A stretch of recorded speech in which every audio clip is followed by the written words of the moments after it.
So this is a sort of kind of not really maybe sort of spoiler for Nikolai because he hasn't watched the first Dune movie. But he read the book. But he has read the entirety of the first book, so... Well, a long time ago, anyways. But there's a lot of it you remember, right? A few chapters again more recently, but I haven't gotten all the way back through it still yet. That's okay. Yeah, I remember decent bits and pieces. So, Paul Atreides and his conquest for justice, vengeance, and unification of, like the planet Arrakis and everything. It's a great story. And the first film, the first Dune, was big, grandiose. A lot of people thought it was boring, but I didn't. I was still... There's people who think the book's boring, too. I think it just appeals to certain people, Yes, and... You have to, want to read it or want to watch it. Be interested in this kind of stuff, like sci-fi, basically. And this is high sci-fi. This is very high, it's not lowbrow sci-fi or even more realistic sci-fi. This is sci-fi that has its own universe, its own set of rules, its own set of physics, its own set of everything. Yeah. And there's stuff that's basically magic in it, essentially. Yeah. Exactly. And they're like witches or whatever. I would technically almost call it fantasy sci-fi. Yeah. I think it's a combination of the two.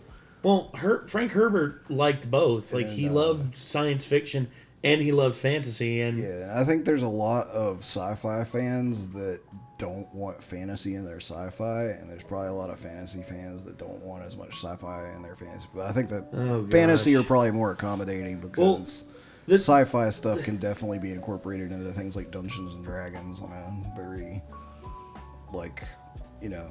frequent occasion. The hardcore sci-fiers, the Trekkie, because I separated out into the hardcore sci-fiers who are all about sci-fi, all about the science, very grounded sci-fi, Trekkies, basically. Yeah.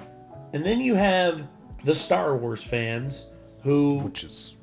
Yeah, same. I'm more of a Star Wars fan than I am a Star Trek fan, but I like Star Trek when it's done right. But Star Wars has fantasy in it as well. As a matter of fact, one of the biggest inspirations behind Star Wars is Dune. George Lucas, dude, where's Luke originally at when he's discovered? Tatooine. A desert planet. Mm-hmm. And he's chosen as part of this secret lineage to help lift a group of people back up out of the dead. It's very similar. Also, there's a giant worm-like thing in the sand in the Star Yeah. Wars. The crate dragon, yeah. Yeah. Which is definitely probably slightly inspired by the Shia-Ludes. Mm-hmm. I mean, yeah. And there's nothing wrong with drawing allusions to this because you can see where the inspirations have come from for all of these high fantasy sci-fi or these high sci-fi concepts just by looking at Dune.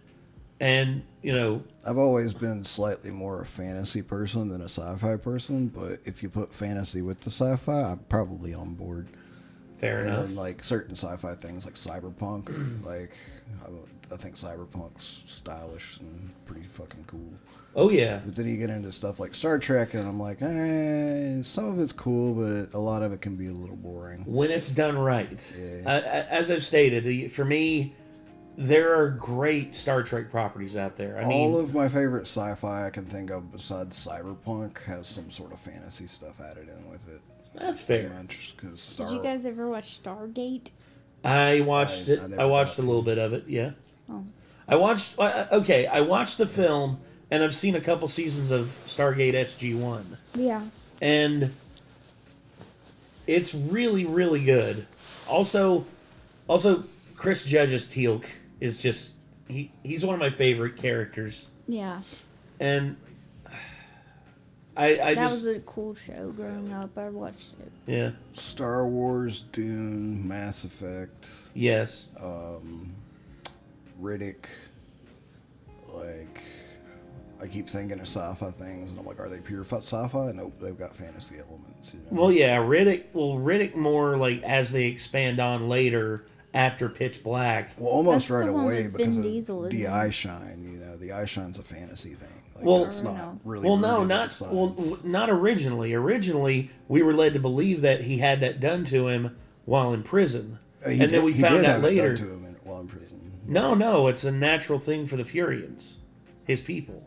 Oh, they changed the canon in the films from the game. Well, yeah, because Kira, she basically, well, it's very confusing how they did it. So I never watched past the first one. So, but Well, Chronicles I of played Riddick. Butcher Bay, and Butcher Bay actually shows him getting his eye shine in prison. Well, okay, so the thing is with Chronicles of Riddick, they muddy up this is why a lot of people don't like Chronicles of Riddick, because it really muddies up the lore. Whereas when you had Escape to Butcher Bay and you had like Pitch Black, you had the groundwork for something truly great. Then Chronicles of Riddick, they just couldn't decide on what they wanted the story to be, and it just fell apart. Hate to say that. If you Chronicles take of Butcher Riddick Bay fans- as canon, then it looks really fantasy oriented. Yeah, and I like that. But all right, we've gone on and on, so let's check this out and let's see what they get into with Dune Part 2. Here we go. It's okay. I'm here. It's been a while since you've had one of those nightmares. Tell me, what was it about? It's only fragments. Nothing's clear. We've been fighting the Harkonnens for decades. Look! My family's been fighting them for centuries.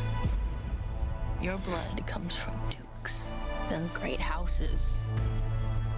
Here, we're equal. The freedom. What we do for the benefit of all. The costume design in this is just really I'd very cool. much like to Yes. be equal to you. Maybe I'll show you the way.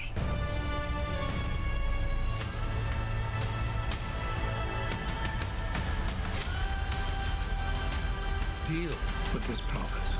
Send assassins. Fade Rotha. He's psychotic.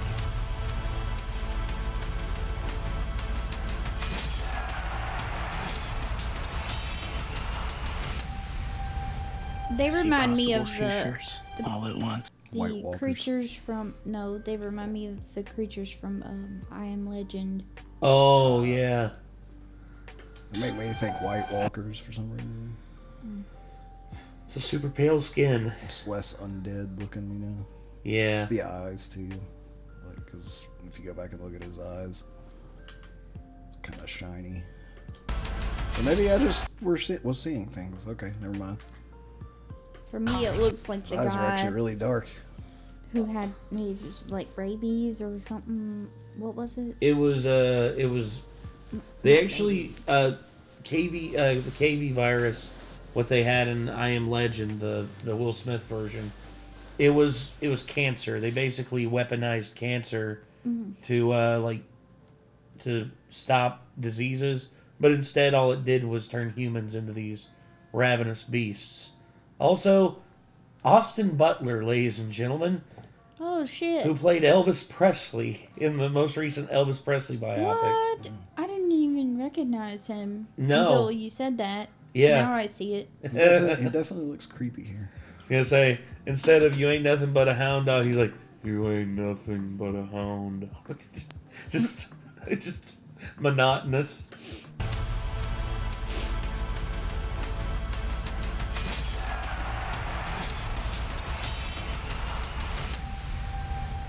I see possible futures all at once. And in so many futures, our enemies prevail. Hey, But I do see a way. They've got some There is a narrow way through. of the same cast, which is good. oh yeah, Yeah.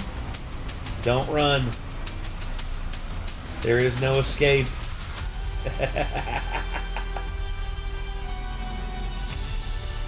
My allegiance is to you. Do you believe me? This is a form of power that our world has not yet seen. The ultimate power.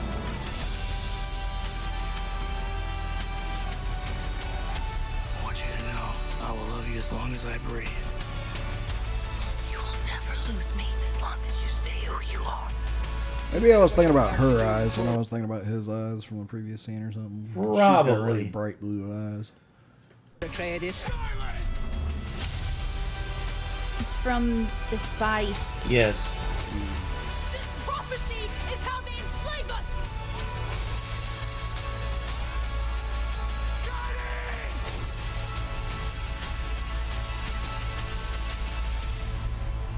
You are not prepared for what is to come. Okay. All the effects and stuff look really cool. Like, Yeah, you need to go and watch the part 1. Yeah, watch it down here with the surround sound, dude. It is magnificent. The sound design, the set my design. headset upstairs has a really good simulated surround as well. Okay. It sounds really good. Hey, either way you want to do it, man. I mean, honestly, I think you'll really dig it because they stick to their guns in terms of wanting to portray it as accurately as they can, but also not getting lost in a lot of the stuff that wouldn't translate as well to film. Like the book world builds like extremely hard. Like, Yeah. In places, and that's why a lot of people find it kind of boring, because if you're not interested in the world building aspect of it, it's gonna feel like it drags. Like pacing wise, it's kind of slow. Well, Also, go ahead. the director, he's a huge fan of the books, and so he goes step by step of how he envisioned and how he planned out like all the sets and everything. Like that's like an extra on when you watch it, because I watched a lot. It's like, I mean, I've watched the movie like 5 times. I mean, a lot of it looks similar to what I had in my head as far as I remember when I read it the first time, you know. Mm-hmm. Yeah. And but just as long as I think if he goes in and he goes to the right places and converts what is told in the books to showing, you know, because that's the thing. Like, you can't do show don't tell when you're in text. That's true. But if he converts the right stuff and keeps the right stuff, like, then I think it could end up being really, really cool as an adaptation overall. Oh, yeah. But I still need to watch the first one and see what I think. The nice thing is, unlike The Hobbit, when I saw it, I don't remember as much of Dune, so I'm not going to be able to, like, be like, fuck that, that's not what happened in the book quite as easily as, like, Yeah. or like other book, you know, movies that translate the books. Like, it's not fresh enough in my memory that I'm probably going to end up disliking it just based off of it not being 1-to-1 from the book. I'm not going to end up walking out being like, the book's better, like, necessarily as much.